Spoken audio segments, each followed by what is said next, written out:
Alrighty. Here we go. Just 1 second. I'm sorry.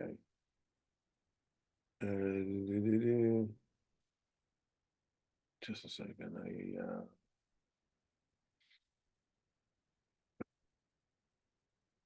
You can once we'll finish reading. Then you can obviously unmute, and we can talk it over. Okay. This is a continuation of last week.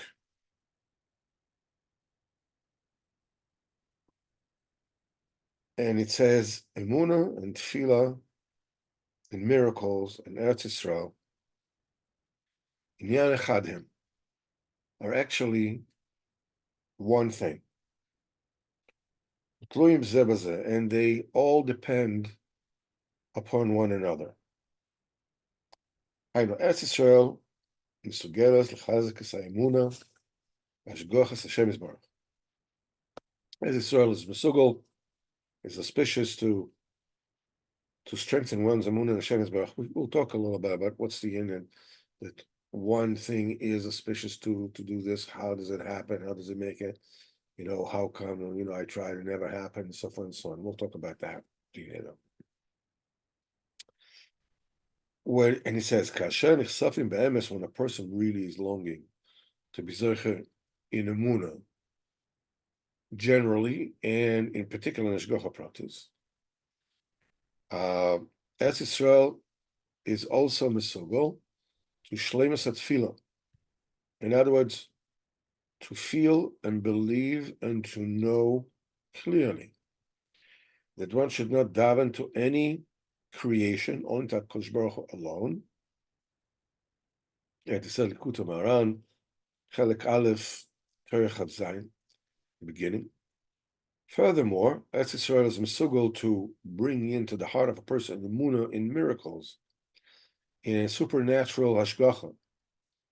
In other words, when a person needs a tova or a deliverance from a problem that al pi derech hateva it's not possible to get it, or to be delivered, as Chachmol Litzlan happens. If a person believes in a miracle, means in the supernatural hashgacha with which HaKadosh Baruch Hu conducts the world. In other words, he believes that HaKadosh Baruch Hu can help him, whether miraculously or not. It doesn't make a difference. And to be mashpia to him the teva and the yeshua that he needs, even though naturally it wouldn't be possible, because emunah and tefillah change nature. And obviously, when you're zocher to emunah b'shleimus and to daven b'shleimus, in other words, not to let go, not to let yourself slack off, but be mischazik b'tefillah and emunah all the time. And when you finally are zocher to believe in miracles, this is kedushas Eretz Yisrael. It says Likutei Halachos, Hilchos Tefillah, Halacha Gimel, Birkas Harech, Halacha Daled, and more. Because getting closer to the tzaddik emes and the kiyum etzoisav karoi, in other words, and keeping his etzes, properly, hena kedushas Eretz Yisrael. This is the sanctity of Eretz Yisrael. From here, we learn that by getting really close to the tzaddik emes and doing what he advises, you're zocher to be mischazik yourself in the emunah properly, and you also are mischazik to daven properly. In other words, when you feel you're not allowed to pray, falsely, to like make believe. I think that this is something that we read last week. But anyhow, we'll continue. We'll go to Sif Gimel as well. By getting close to tzaddik emes, you're zocher to believe in miracles, as we said before, because coming close to the tzaddik awakens a person and brings him to Amuna in Ashgocha and in miracles and in proper tefillah. And it's also this is a sign that a tzaddik, for that people are close to. I apologize. The sign that he's a real tzaddik is that by getting close to him, you're getting close to Amuna, and to tefillah, and to Yes Hashem. Let's get on to Siman Gimel, which is really, I believe, what we should have. We should have done today. Okay, let's just see. Yes. Okay. That people. It's also again. It's working over the same theme. That people who hide all the miracles, b'derech hateva. When a person saves from a dangerous disease that nobody ever believed that one can be saved from it. It could be a gazlon, a robber or a murderer or any other kind of sakana. That naturally there's no way to be delivered from that. These are pikarsim. In other words, we're talking to people who don't believe in Hashgacha Pratis, even though they may be, generally believe in Hashem, as they say, but they don't really. That they don't believe that these deliverances and atzolas were done by Hashem's Baruch miraculously. And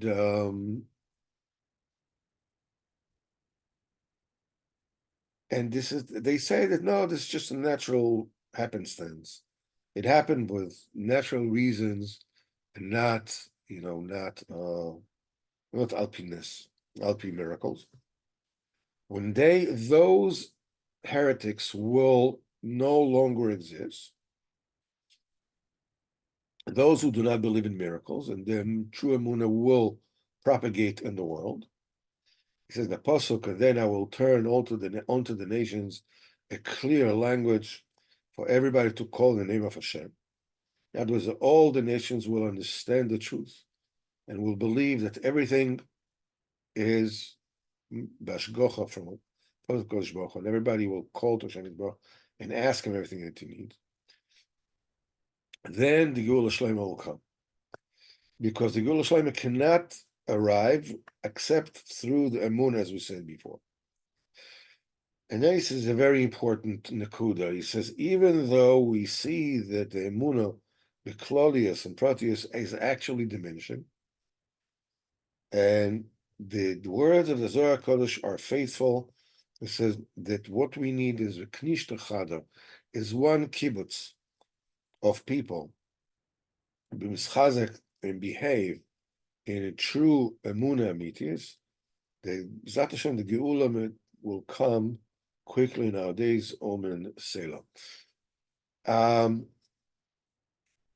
When it comes, dealing with that, it's an interesting little story that I've just heard. And then we will open you're welcome to open the microphone and can discuss things. This is a story that was told by a not religious man about how he and another person, and that other person,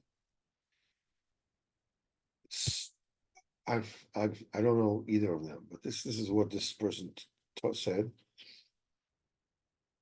That the other guy used to make barbecues on Yom Kippur. This is what he would do, and they were, I think they were in this party down south at October 7th.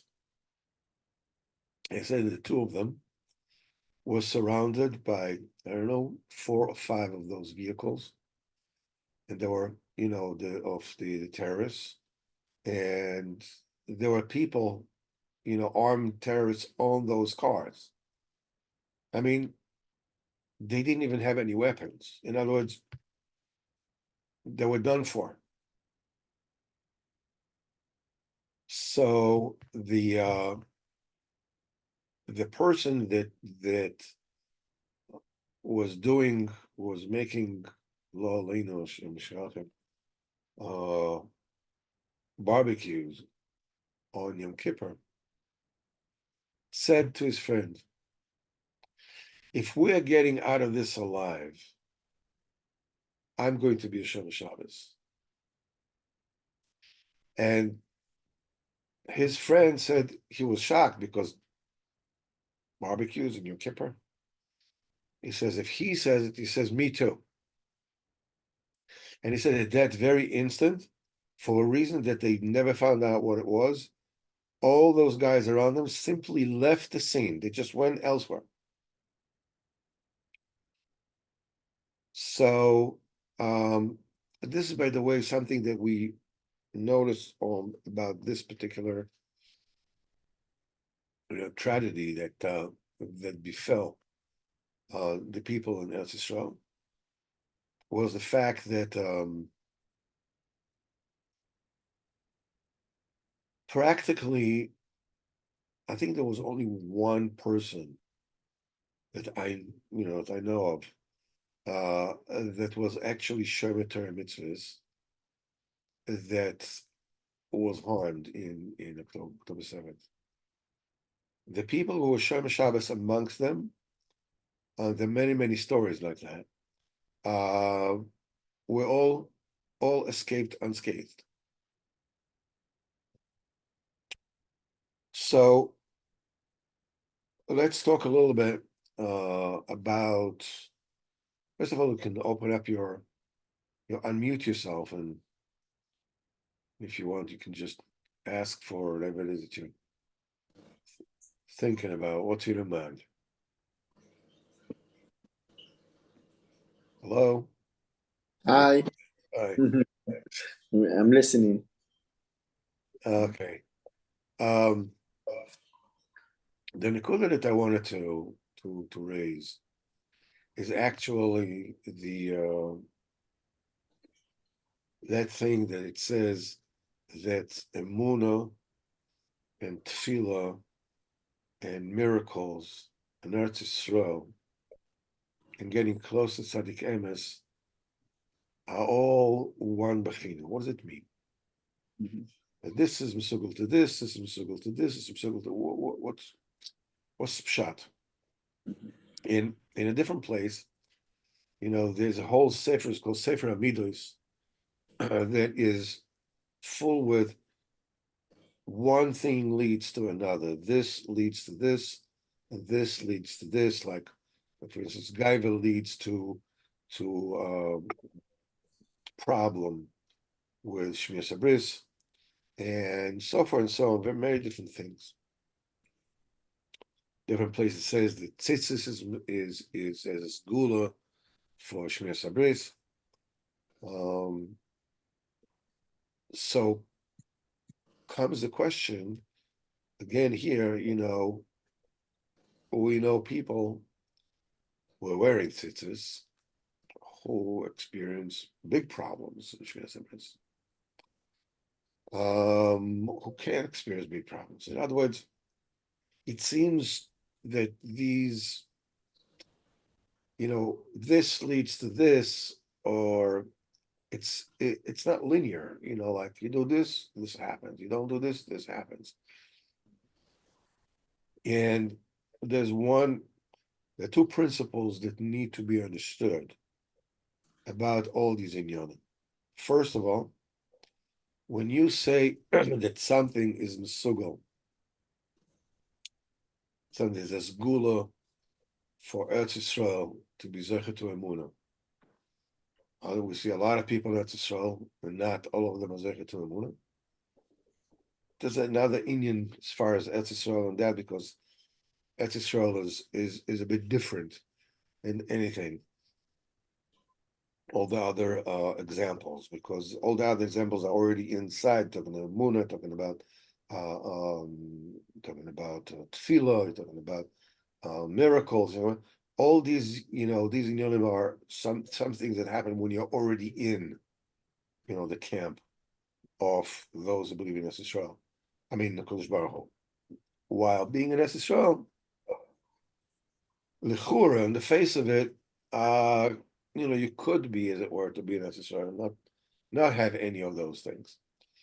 But the number one principle is if you don't want it, you're not going to get it.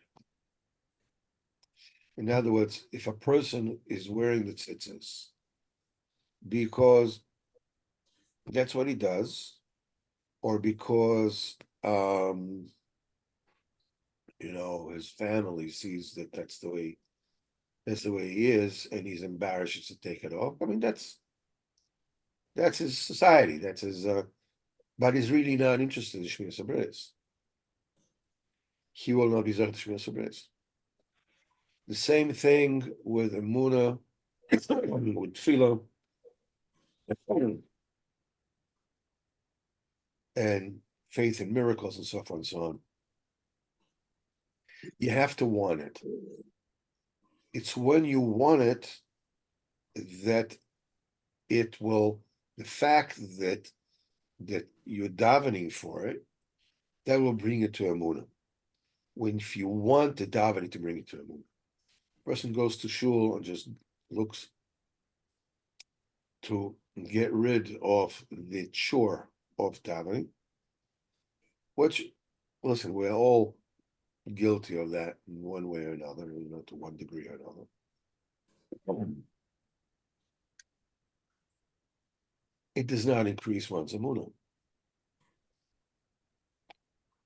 Same thing with everything else. Getting close to the tzaddik and being in Eretz Yisrael, as we read towards the end, that being close to the tzaddik emes is mamish kedusha Eretz Yisrael, is because both of these inyonim are beyond the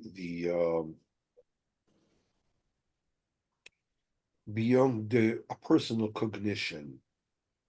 In other words, emuna, whether you believe, you don't believe. Davening, if you daven, you're not davening. Believing in miracles, every person has, gets into various situations which reveal to him where his belief in miracles is actually standing. Eretz Yisrael and getting close to the tzaddik is very different than that, because this union of Eretz Yisrael in Sipurei Maisis, there's a fascinating story which is called Maaseh B'Chigel, the story of the cripple. I mean, all the stories in Rabbi Nachman's stories are opaque and impossible to understand. But the story of the cripple is more so than all of them. I mean, in fact, it's even difficult to understand the narrative. Like, when does this happen? According to the storyline, when does this happen? Who says what? When? It's very difficult. But one of the instances is that that chigger, that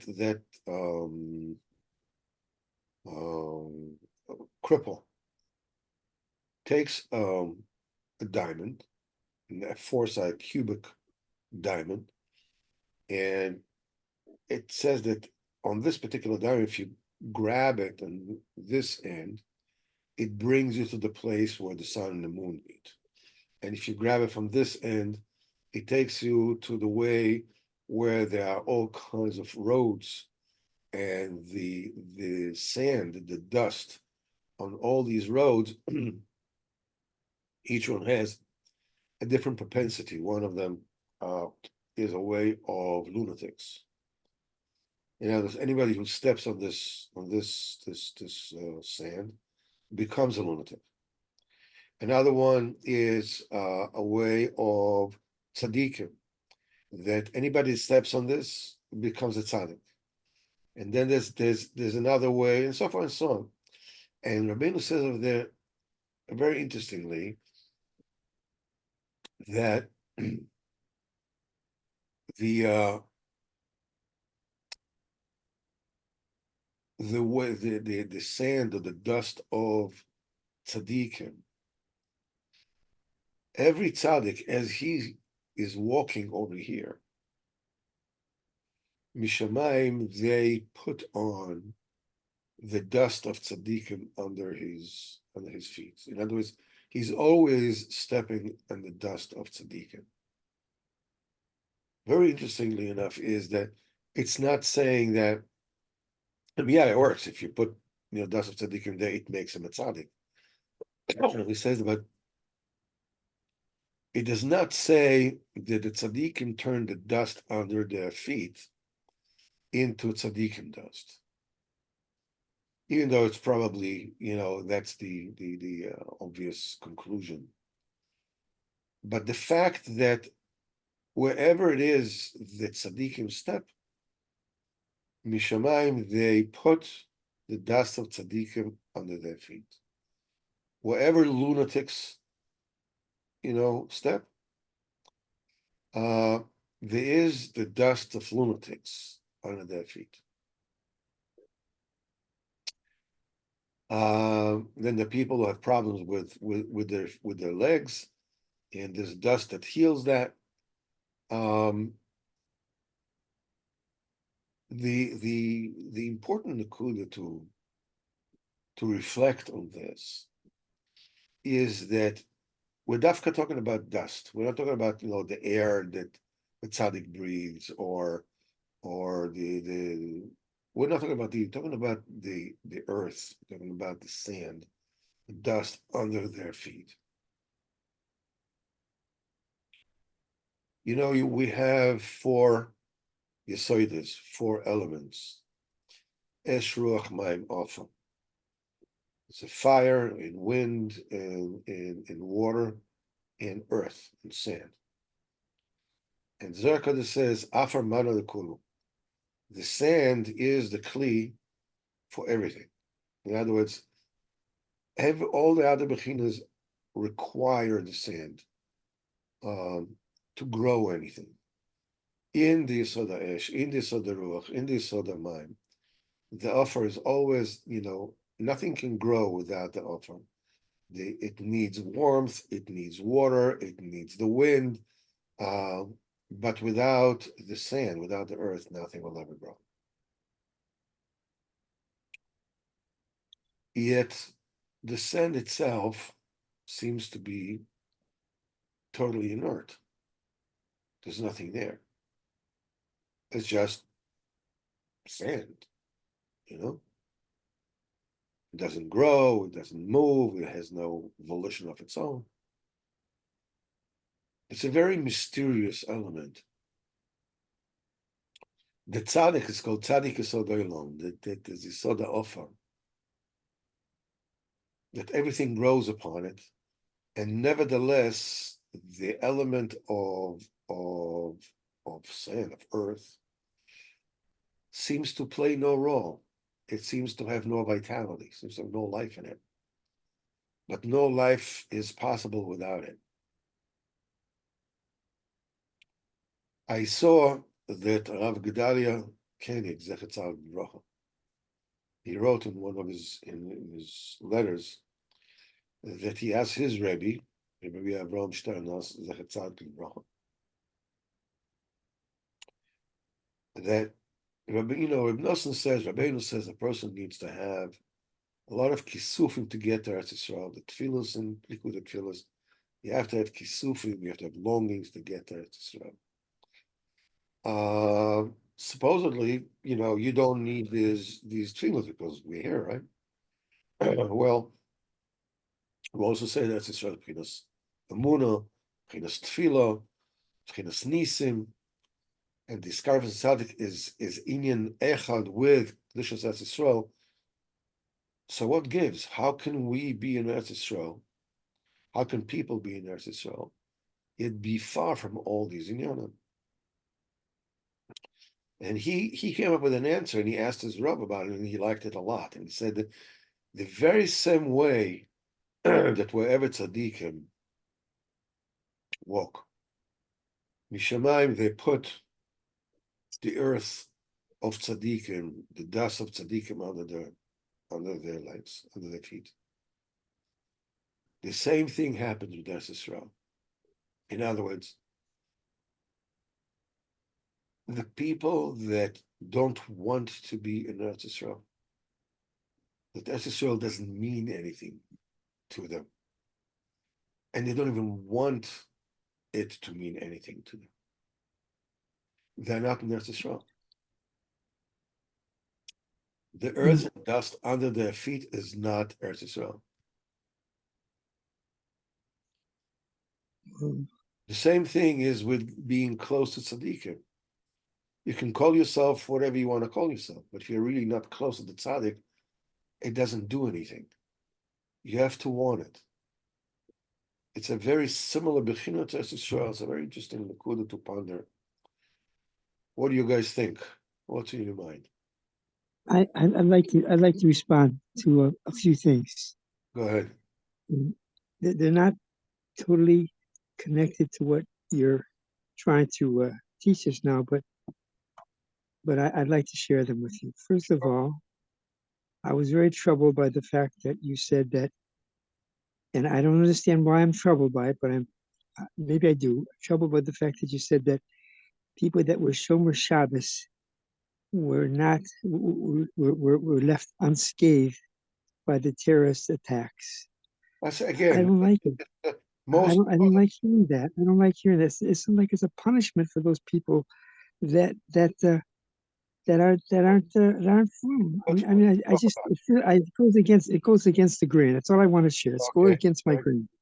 Very, very good. And the second thing is, I don't really understand what it means to get close to the tzaddik. I don't know what that means. Getting close. I mean, I hear the words, and I connect with them somehow, but in some basic way, I don't know what it means to get close to the tzaddik.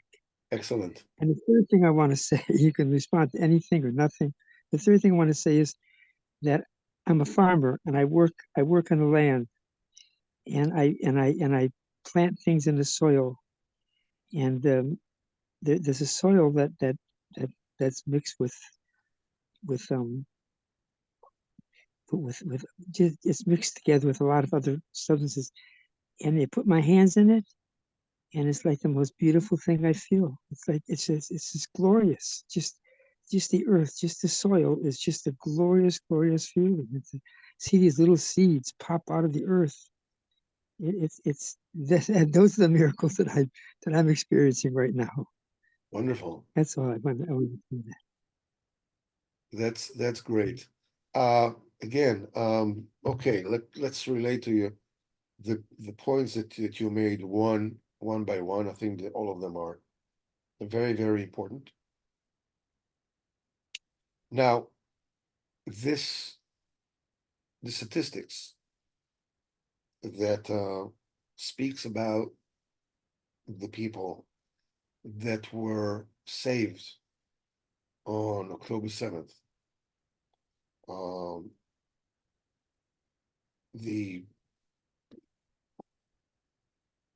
Again, I'm not sure of the total statistics, but the fact that this statistics even exists is not something that I'm coming forth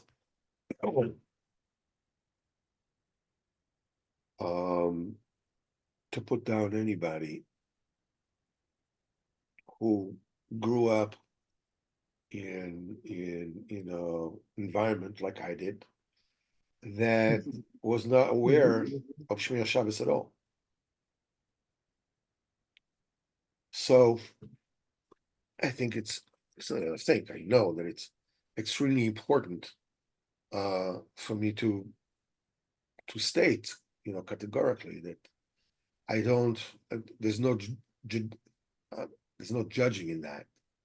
Not being judgmental. I'm just saying these are the facts, and I mean, what I can do is I can hypothesize.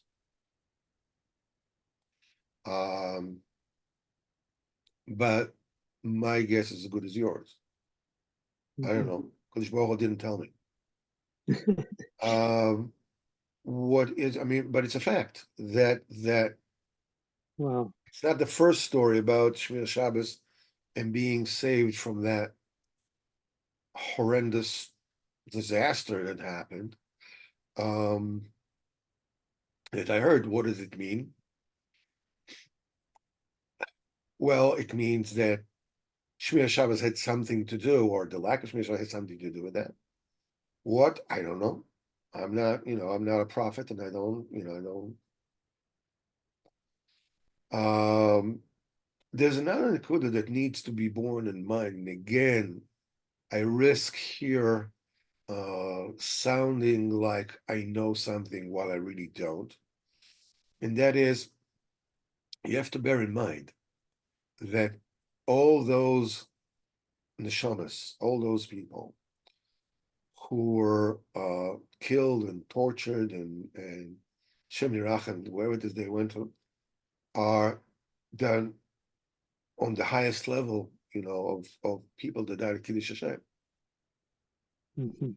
I was actually told by a very interesting fellow that that was in the Kalibach shul here. And anybody that knows the Kalibach shul over here knows that that shul is it's a very free and open kind of shul, and all kinds of people come there. And this guy seems, from the by looking at him, uh, unconventional. I think this will be a good description. And he said to me after that thing that happened, and he says, I'm not going to tell it to anybody. He says, I'm telling it to you. He says, between you and me, there's no doubt in my mind that quite a few of the people over there actually needed to pass al Kiddush Hashem. There was no other chance for them Huh. get to the Tachlis except to. Now, I didn't Uh-huh. say that. He said it. Okay, so don't hang it on me. I did not say that. Obviously, everybody and anybody, who suffered and is suffering and whatever it is from because they are Jews. I mean, are the Mekad Shem Shamayim, the Vadai. Why is it? I have no idea. So that's quote unquote, if you can call it an answer, to the first. I hear so. Uh-huh. The second thing is you said about getting close to the tzaddik. Getting close to the tzaddik requires believing that being a tzaddik makes a person into something else. And it's not only that you believe that that specific tzaddik is a tzaddik emes. It's a fundamental emunah in yourself as well. The tzaddik is the tzaddik not because his name is Nachman or Nachman Mendel or any other name. This is not the thing that makes a tzaddik a tzaddik. The same thing. I mean, lahavdil of Gavdolos. The fact that somebody is called whatever doesn't make him a great musician.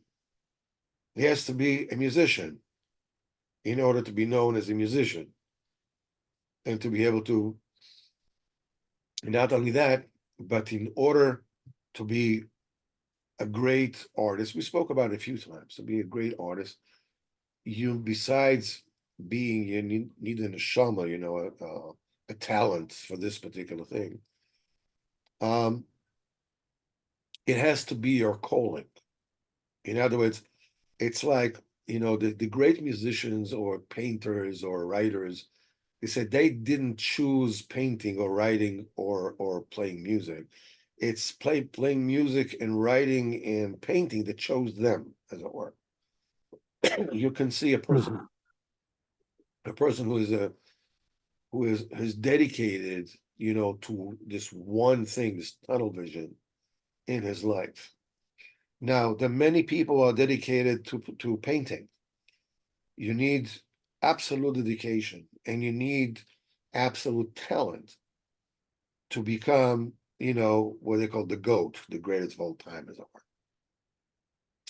Same thing with music. The same thing with writing.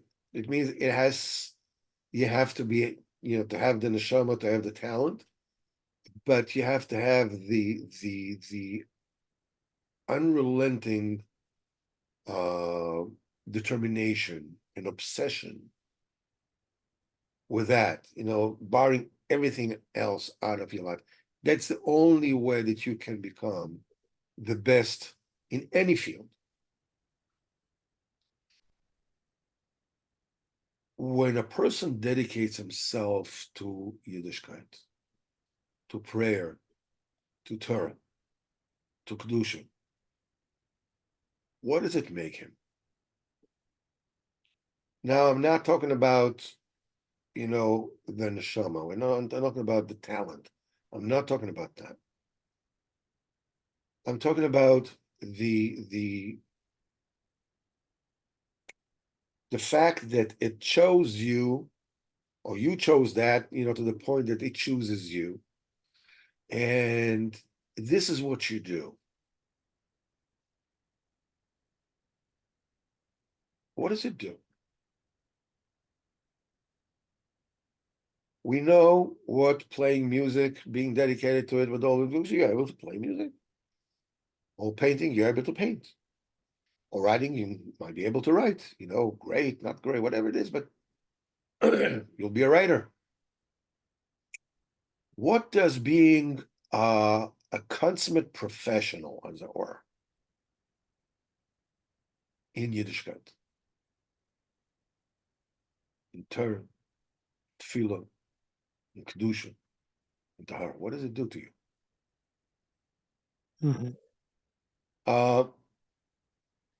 And you have to admit that it's a fair question, right? Yes. There is a very interesting pasuk in Sefer Bereshis that it talks about is it Pasuk Vayetzim.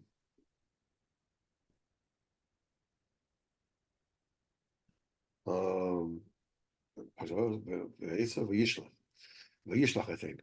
And it says in Yaakov, V'yeven Yaakov Mizbeach, Yaakov built an altar. Vayikra Loi, and he called it, or him,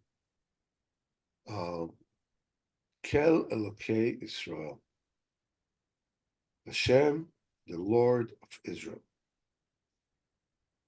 So Rashi on the spot says two things, two Perushim. One, it's not that Yaakov Avinu called him Mizbeach Hashem. It's just that, like, something you put a moniker on some kind of I don't know, either a statue or whatever it is that and so it's the the monument for whatever it is. So he called it, he gave it he fixed this moniker because so on it because Yaakov Avinu sacrificed, to HaKadosh Baruch Hu on that particular mizbeach. It's the second parish that is, a little brain numbing.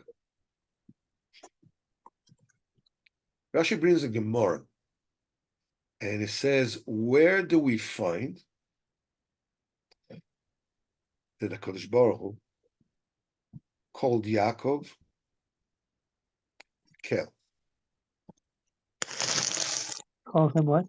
A Kel, Aleph Lamed, a deity, a god. Uh-huh. More says that. Where do we find HaKadosh Baruch Hu calls Yaakov Kel? And the Gemara points in this particular pasuk, and he says, Vayikra loi, and he called him. It's not that Yaakov Avinu is calling the altar, but it's a Kodesh Baruch Hu calling him, Yaakov Avinu, Kelokei Israel, God, the God of Israel. What? This is astonishing. First of all, how can you call a person a God? It's a Czar, right? We just read, you shouldn't pray to anyone except the Kodesh Baruch Hu alone. And secondly, the way that the pasuk is structured, if this is the meaning of the pasuk, the way that verse is structured is clumsy, to say the least, because it comes to says Vayikra loi, v'yeven Yaakov mizbech. Okay, Yaakov builds a mizbech. Now we're moving. Now the one who is speaking, that the pasuk is referring to, is a Kodesh Baruch Hu, which means Vayikra, somebody called. Vayikra is a Kodesh Baruch Hu, loi, to Yaakov, Kel. He called him Kel. That's what the Gemara says. The last word of the pasuk, Lokei Israel, supposedly comes to mention who did the calling. Vayikra lo Kel, and he called him Kel. Who is the one who's doing the calling? Elokei Israel, the God of Israel, is the one who called Yaakov Kel. Okay. So if that's the way that you understand that the pasuk is written, it's a little bit like this. Vayikra, somebody. Vayikra loi, him. Kel, called him a God. Who is calling? Elokei Israel. It doesn't fit. If the proper way to say it would have been, one would say, Vayikra Elokei Israel, and the Lord of Israel called Loi, him, Kel. That's the way it should have been constructed, but that's not what's written. So you have to say that both questions really have one answer. HaKadosh Baruch Hu created the world, and he feeds and he sustains everything. Domem Tzomer Chai Medaber. For thousands of years. Everything that they need. For one purpose only. So as said in Bereshis, B'shil Israel that are called Bereshis, and the Torah that is called Bereshis. So the Am Israel will learn Torah and Torah Kodesh Baruch Hu. That's the reason for the creation of the entire world. Okay? Now, what happens, in this world, there are two types of sciences, as it were.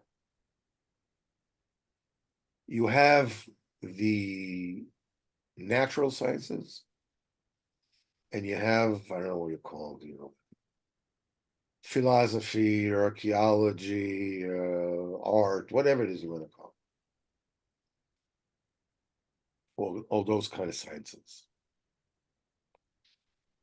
The difference between the two kinds of sciences is natural sciences are things that are assumingly exact. Aeronautics.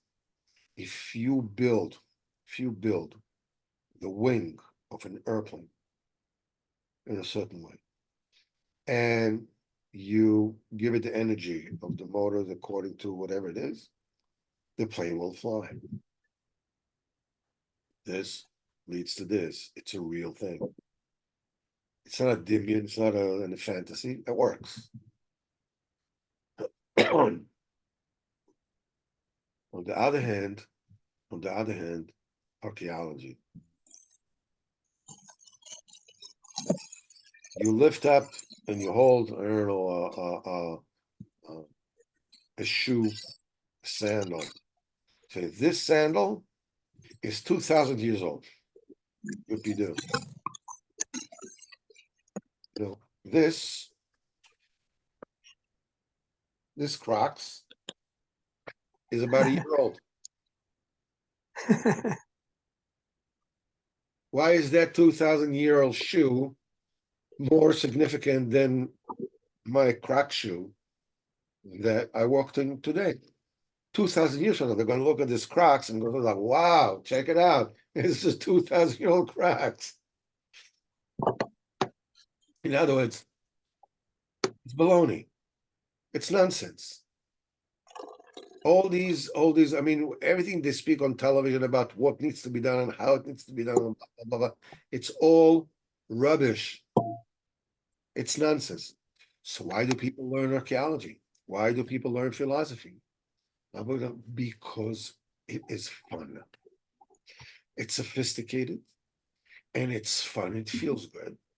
So people say that it's important. But it really isn't. This is a superficial, assumed, or endowed importance. It's not real. Now it's a good word. Yeah, people endow importance on it, bequeath importance on it, but it's nonsense, gulnisht. If you believe that you serve a Kadosh Baruch Hu, and you learn Torah, and you daven, and it doesn't change you, it doesn't affect you in a real way.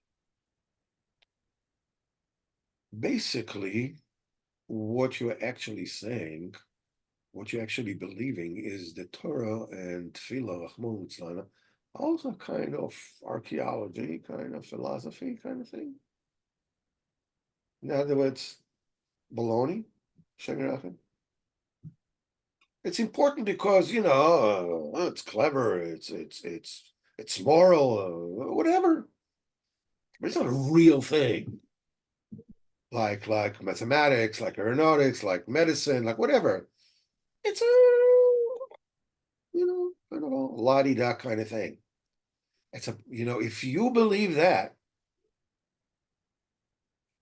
because Baruch Hu created the world for that, and you believe that that is not really something that really works, you're basically believing that the one that created everything,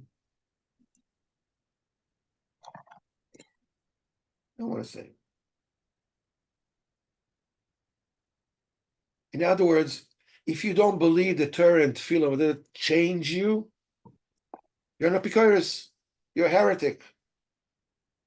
I'm not saying if you don't believe that you need to do it.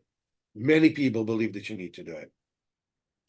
But if you don't believe that the fact that you daven today, Shachris and Mincha, maybe even Mariv, you're a different person than you were before, you are a heretic.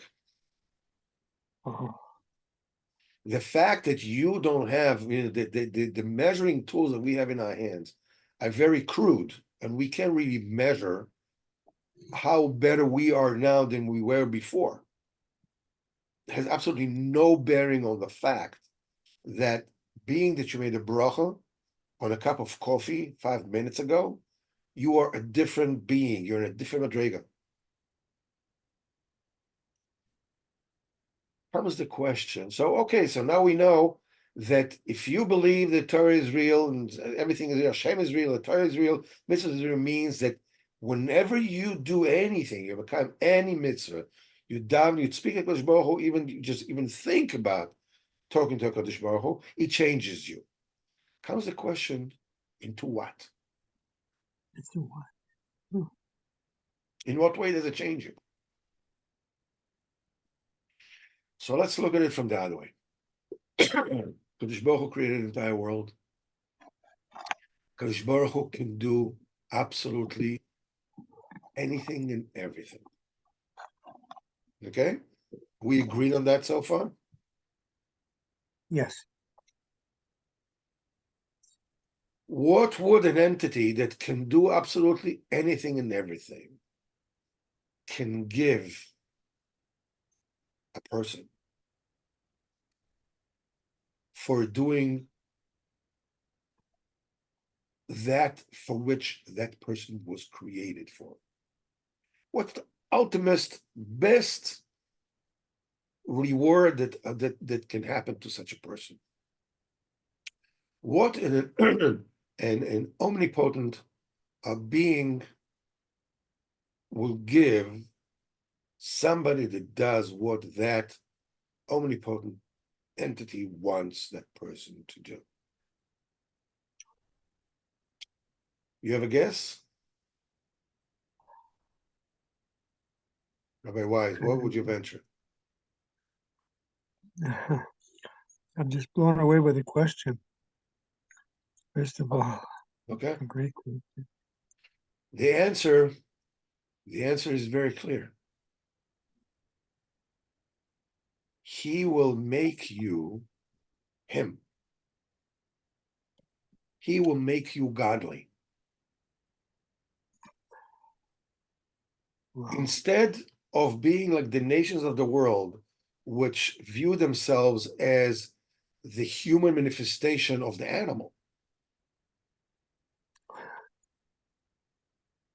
you are becoming, every time you keep a mitzvah, every time you learn Torah, you are becoming a greater human manifestation of godliness.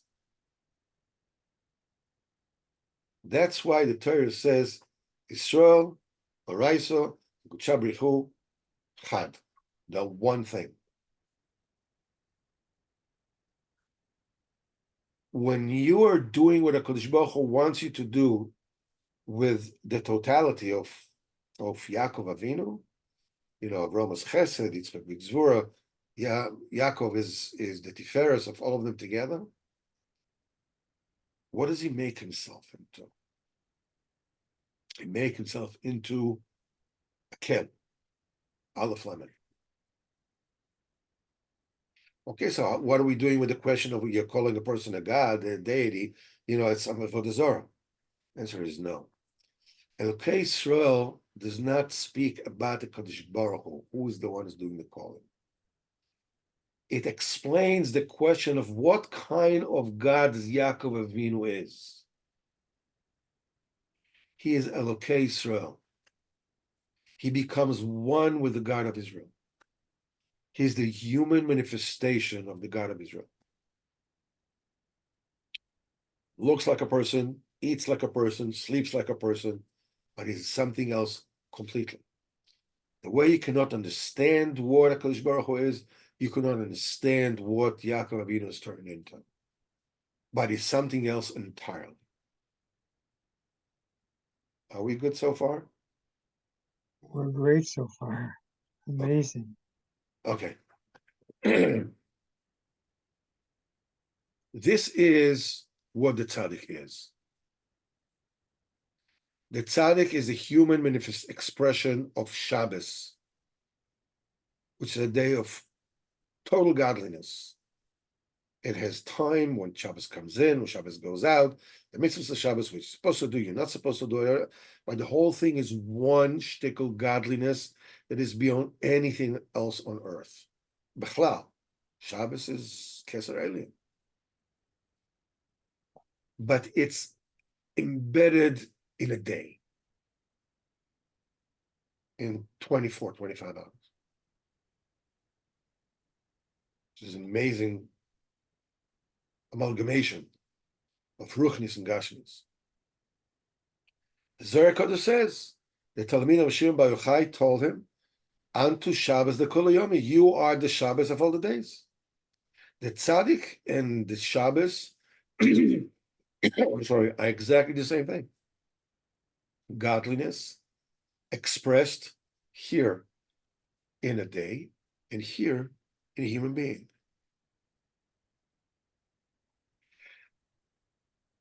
This is the beginning of the emunah of a person, emunah tzaddikim. It's not just that you believe that tzaddik is a tzaddik. It starts with believing in yourself. Whenever you're doing a mitzvah, whenever you're learning Torah, you also are becoming godly. You're getting closer to somebody who did it to the nth degree. And he can show you the way. And with his koyach, which is really a godly koyach, he can teach you, he can motivate, he can move you so you also can become a tzaddik. Why do we need it? Because that's when Kodesh Baruch Hu said it. Kodesh Baruch Hu says to Moshe Rabbeinu, Gam becha yamina ba'olam, also in you they will believe forever. So Mimela, the first thing is emunah tzaddikim. Emunah tzaddikim is like the most obvious thing to believe. It's like the cornerstone of emunah. If you don't believe in that, you don't believe in Yiddishkeit. You don't believe in Hashem. The whole thing is a game. Okay? Now, when you believe at tzaddik emes, as we said, tzaddik emes is somebody that you get close to. Get close to means you learn his Torah. Means you get to know him through his Torah, and you listen to what he tells you to do. And you're coming closer to the people who are close to him. What does it actually mean being close to him? Is that your whole halach yelech, is your set of mind, or mindset, or kavana is directed in the way that this tzaddik is leading you. And the whole idea is that he's bringing you close to Kodesh Baruch Hu. So if he said to do this, you do this. He says, don't do this, you don't do that. If he says, read Tikkun HaKlali every day, read Tikkun HaKlali every day. So make his way do this every day, make his way do this every day. Whatever it is that you need to, this is called being close to the tzaddik. Very nice. Wow. Okay? Amazing answer. Deep, deep. Thank you. Woo. Besides being an amazing answer, it also happens to be true. Oh, yeah? It has the added I benefit. didn't get to that part yet. Okay. Listen, we will close shop for today. Thank you so much. I had such a good time with you. All right. Every time someone else comes up with whatever it is that it touches him, and it's a great privilege being together with you. So have a great week. With Hashem, we'll hear Amen. Soros Tovos and Amen. Amen. Thomas. Become Be'ez Hashem, we'll be able to come close to Tzaddik Emes, close to Eretz Yisrael, close to Emunah, close to miracles. Amen. Amen. Hashem, Yizecher the Mashiach, Tzidkeinu, Rabbi Yameinu, Amen. Amen. Amen. Thank you very much. All to